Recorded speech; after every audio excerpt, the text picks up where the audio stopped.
check. Alright mga kalakbay, it's already 10 and 12 in the evening and we're just arrived right now here at Eagle Points Resort in Anilao, Batangas. Come on at samahan niyo po kami sa aming paglalakbay.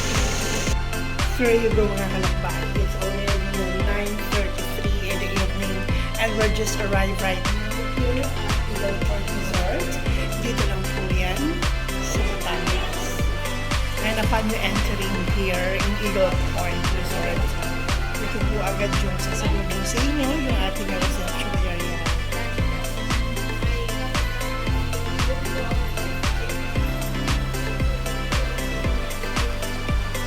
And we are now going to our respective room, mga kalakbay.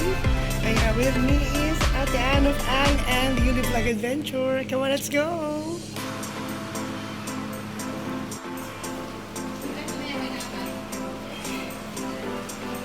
Guys, ito, Eagle Point.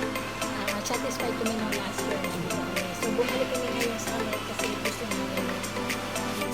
Guys, subukan nyo ang Eagle Point. Punta kayo dito mga friend.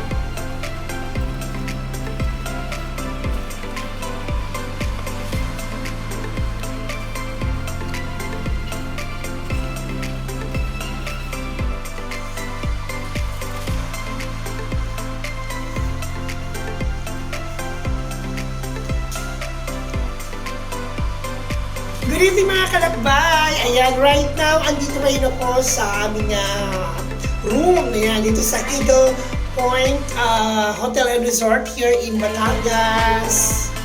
Ayan.